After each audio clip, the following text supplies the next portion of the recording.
THUINGALENG MUIVAH is one of the top leaders of India's biggest armed group, the National Socialist Council of Nagaland, Isaac MUIVAH. At 85, many think he's the man most capable of sealing a political deal with the government. A deal that's been 22 years in the making. Today's agreement. In 2015, Narendra Modi's government and the rebel group signed a framework agreement. And the talks now appear to be in the final stages. All Nagas will have to be in the Indian Union. That is what they told us now. Sorry, we reject it. But there's a problem. Our constitution will have to be ours. Your constitution will be yours. And our flags will have to be ours. Your flags will have to be your flags. But they are finding difficult now. No.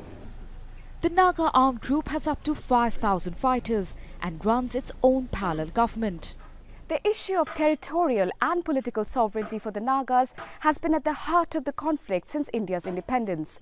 Nagas want what they call Nagaland, or a homeland consisting of Nagaland, parts of 3 Indian states and some areas in Myanmar. But some groups are also calling for a more practical solution. ALEZO VENUH belongs to a separate coalition of 7 splintered Naga armed groups, also in talks with the government. I don't know why constitution has always been mentioned about this, unless any country, nation, it's declared as a nation. How can you have a constitution? Nagaland became part of the Indian Union in 1963. Other Naga inhabited areas are split between 3 other Indian states. They celebrate Independence Day one day before India does. They don't pay taxes to the government, but to different groups fighting for their cause.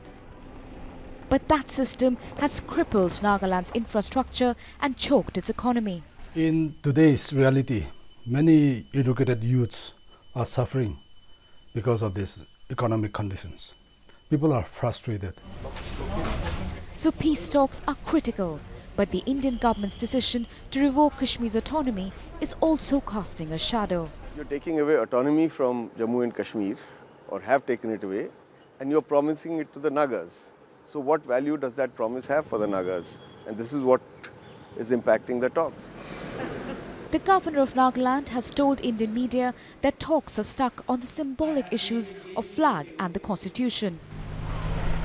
But after decades of fighting, the Nagas are still waiting for a settlement that fully respects ties to their land, their history and identity. Priyanka Gupta, Al Jazeera, Camp Hebron, Nagaland.